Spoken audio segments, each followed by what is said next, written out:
Un petit dégradé ici. Il faut que je fasse clap. Bah voilà, il faut poser des questions les gars maintenant. Donc je suis ingénieur en GX7. Ouais, ne faites pas ça les amis, cette figure n'est pas autorisée à la maison. J'ai fait mon stage puis je suis revenu ici à l'UTC parce que je me disais que voilà, il manquait des choses quoi. Il manquait clairement quelqu'un pour porter tout ça, pour un défi zéro déchet, c'est ça. Avant de faire ce semestre-là, j'avais jamais rien fait avec On veut durable, avec Mycelium. J'avais déjà fait du biomimétisme, mais parce que je suis à Mycelium. C'est peut-être intéressant dans la présentation.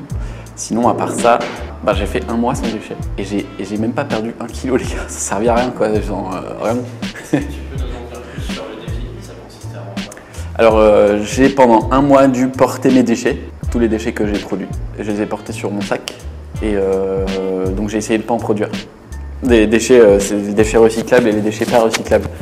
Mais j'ai pas porté mes déchets compostables. T'avais déjà eu des expériences avec les zéro déchet? Jamais. Aucune. J'avais déjà trié mes déchets. C'est déjà bien. Ouais, c'est déjà bien. Je sais même pas si je le faisais bien. T'as fait combien de déchets? J'ai pas compté. Les trucs intéressants vraiment, c'est le papier de PQ parce que ça, c'est super intéressant de base. Après ça, c'est les cadeaux que j'ai fait. Il y avait des sachets plastiques autour. Les tickets de caisse. En fait, je les prenais pas parce que je me suis dit chaque ticket de caisse correspond à un bulletin de vote pour je ne veux pas mon ticket de caisse. Mais ça, vous l'avez vu dans les vidéos. Basiquement, en fait, ce que vous avez moins vu, c'est quand je suis allé au musée à Amsterdam, j'ai pris l'avion, j'ai pris les tickets de transport, encore des tickets de caisse. Voilà, c'est mes déchets pendant un mois. Ouais, c'est bien. Ouais. C'est quoi la plus grande difficulté que t'as eue? Ouais, du coup, la plus grande difficulté, ça a été de toujours faire les trucs soi-même. C'est-à-dire que le soir, quand tu rentres chez toi et que tu as la flemme, t'es quand même obligé de cuisiner, quoi. Parce que, donc, je suis déjà allé au resto pendant le défi. Et en fait, tu arrives à trouver pas mal de restos qui ont tous les couverts réutilisables, etc. Les assiettes, tout ça. Et donc, je rendais la serviette en papier, si elle était en papier, par exemple, à chaque fois.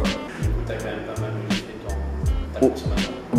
C'est-à-dire qu'il y a des moments où j'étais là, putain, vas-y, soit je fais un déchet en allant au kebab, enfin, même si le kebab, je suis aussi arrivé à le faire sans déchet, mais en prenant dans une assiette. Mais du coup... T'as fait une impasse sur certains aliments. Ouais. Du coup, j'ai pas trouvé, parce que le conseil de la personne qui m'a dit qu'il y avait un vendeur de lait sur le marché, il est venu trop tard, j'avais déjà fini mon défi, donc j'ai jamais acheté de lait pendant un mois. Pareil, la crème, j'ai pas acheté.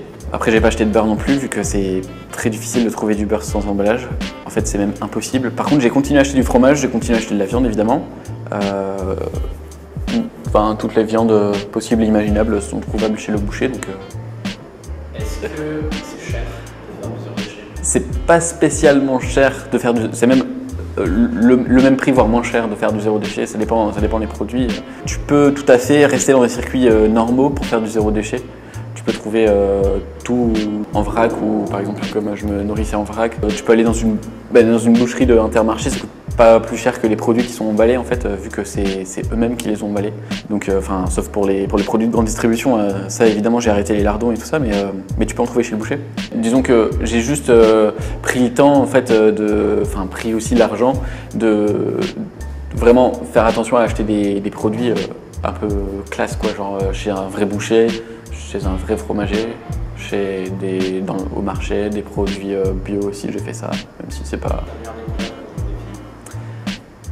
J'ai pas fait spécialement de découverte, mais surtout ce qui me reste, on va dire, de tout ça, c'est le fait de kiffer manger ce que je mange, de kiffer faire la cuisine.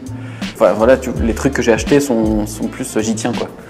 J'y tiens, en fait, entre-temps, je m'y suis attaché en les achetant. C'est bizarre de dire ça. Mais bref, quand tu achètes des bons légumes que tu sais que tu vas kiffer, forcément, ça fait plus plaisir quand tu les cuisines. Je m'attendais pas à ce que j'aime autant, en fait. Parce que, du coup, t'es fier de ce que tu fais, tu vois. Je sais pas.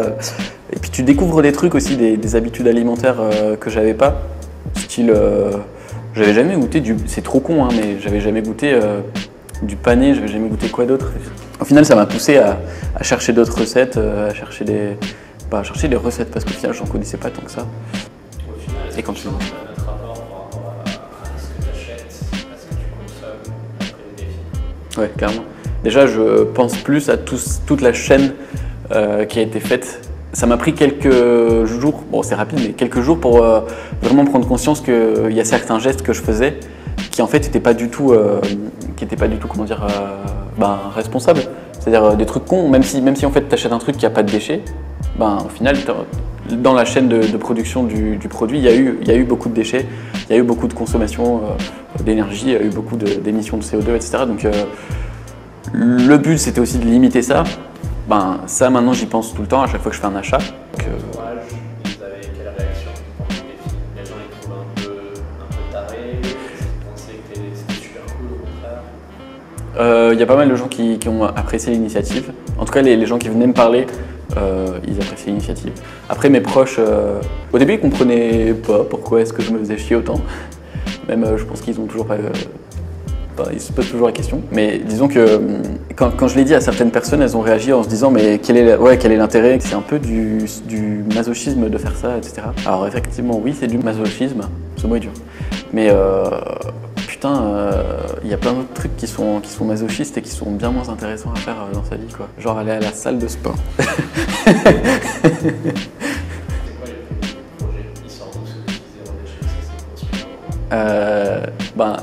La question est bien parce que je pense que c'est vraiment la démarche qui était cool à un moment qui nous a saisi, genre un petit jaillissement comme ça là qu'on a eu au pic. Du coup, on s'était posé la question.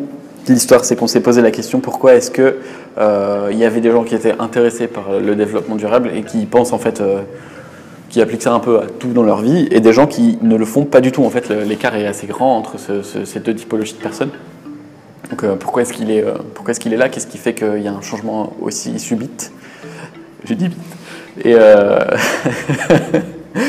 Et du coup, la question c'était de dire comment est-ce qu'on peut arriver à créer ce déclic aussi dans les gens. Enfin, surtout, au final, on est beaucoup informés sur la question, sur les changements climatiques par exemple. Tout ça, c'est des mots qui font peur, qu'on connaît tous. Là, si je dis ours polaire, on pense à la fonte des glaces et tout. Enfin, il y a un imaginaire qui est un peu culpabilisateur, mais je ne sais pas si le mot existe, mais en tout cas, il est là. Donc le but, c'était un peu de défaire cette malédiction qu'il y a autour de tous les propos écologistes qui veut que dès qu'on en parle, l'esprit s'alarme et se ferme un peu. Enfin, moi, j'avais l'impression en tout cas que c'était le ressenti que j'avais chez les gens quand je leur en parlais. Et donc, ce qu'on a fait, c'est qu'on a fait une étude marketing en 5 minutes. On a pris un gars qui avait jamais fait d'assaut. Et puis on lui demandait est-ce que tu te sens concerné par ça de manière générale?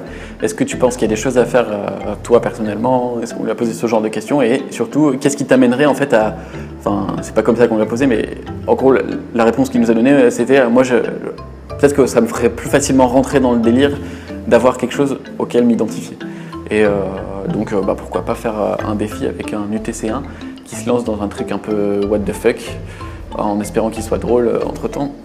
Et donc c'était ça l'idée, un peu le pitch du début du projet. Et le rendre un peu informatif, même si malheureusement je trouve que je ne l'ai pas assez fait. Voilà, au moins rien que d'en parler, c'était bien. Ce pote c'était Corentin Pirolo. Ouais, merci gros. Ouais, carrément. Je pense qu'il va rigoler s'il voit cette vidéo parce qu'il était vraiment impliqué de ouf. T'as prévu quoi pour la suite? Est-ce que tu vas continuer à faire des zéro déchets? Ah. Ouais, mais donc je vais pas être aussi drastique parce que c'est dur en vrai. Enfin, c'était long, à la fin j'en avais marre. Parce qu'il y a des fois t'as juste envie de manger un truc simple et t'es obligé de casser le cul mon gars pour manger un truc. Du coup non, je mange plus. Par exemple j'avais arrêté les bananes aussi, c'est vrai que j'en ai pas parlé. Et les bananes, comme c'est pas compostable, je savais pas quoi en faire. Enfin c'est difficilement compostable une peau de banane.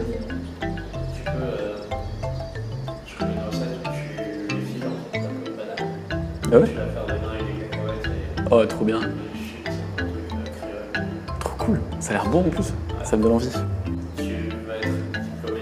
Ouais, j'espère. Est-ce que tu as un conseil pour les prochains qui vont suivre? Travaillez bien en cours, ça aide à avoir les UV. Si j'ai un conseil, prenez-vous pas trop la tête avec les assos. Il faut vraiment faire ça en mode chill, kiffer entre potes. Il y a pas mal d'assos qui sont devenus avec le temps un peu des usines et où on se met la pression parce qu'il y a un projet à faire à la fin de l'année. Le projet là du défi, il est Il est venu fin novembre, donc vraiment au moment où tout le monde se dit c'est trop tard pour lancer un projet. Au final, ça a bien marché, tout le monde a kiffé. Donc non, et puis ça a intéressé les étudiants, donc c'était cool. Et surtout, c'est venu d'un truc comme ça. Là. Enfin, voilà, on est tous rassemblés autour d'une petite binouse, et c'était sympa déjà de base. Et en plus, on a trouvé une bonne idée, donc c'était doublement sympa. Donc ouais, je pense que c'est plus ça qu'il y a à faire dans les assos, plutôt que de se dire ouais, ce semestre, là, on va faire une com de recrutement de ouf, on va recruter plein de gens, on va forcer les gens à faire des projets et tout. Je trouve que c'est un peu moins cool de faire ça. Ça doit rester un plaisir, quoi. C'est justement un bon équilibre entre qu'il y a des projets à faire, mais on n'est pas obligé d'avoir une note à la fin, de travailler comme des tarés pour le faire. Donc c'est cool, il faut en profiter de ça. Le mot de la fin je sais pas. Je sais pas. Le mot de la fin, ouais, non, bah juste un mot pour la fin, voilà. C'est quoi le mot de la fin, les gars? Il fallait vraiment que je trouve un mot de la fin. Non, mais venez, on veut durable. C'est ça le mot de la fin, en vrai, non hein? Le mot que j'aimerais dire à la fin, vraiment, c'est qu'il y a des choses intéressantes à faire. Il y a un Green Lab, un Green Project, qui existe, qui a changé de nom pendant le semestre. Du coup, ce Green Project, c'est quoi? C'est un endroit où vous pouvez faire tout et n'importe quoi qui touche à la bio et à l'environnement. Pas seulement si vous êtes écolo, même si vous voulez tripoter des champignons, c'est votre délire, mais vous pouvez le faire au Green Project et proposer des projets un peu biotechnologie facile. On n'a pas non plus le droit de séquestrer des souris, mais au moins on peut toucher un peu genre, ouais, les champignons et tout. On a lancé des projets comme ça, par exemple sur le bar de café. C'est possible aussi de faire des projets un peu plus costauds, genre reconcevoir n'importe quel produit en mode éco-conception, ça peut être intéressant. S'inspirer de la nature pour faire, bon là c'est mon discours biomimétique, mais pour faire des piles avec du pipi pour l'IF par exemple, ça aussi ça avait été un projet qui avait été lancé. Enfin, donc tout ça vous pouvez le faire au sein du Green Project, même si vous n'êtes pas de GB, donc lancez-vous, c'est cool. Merci. Bah avec plaisir, hein, merci à vous les gars de me rendre aussi populaire, parce que sans ça je ne serais personne.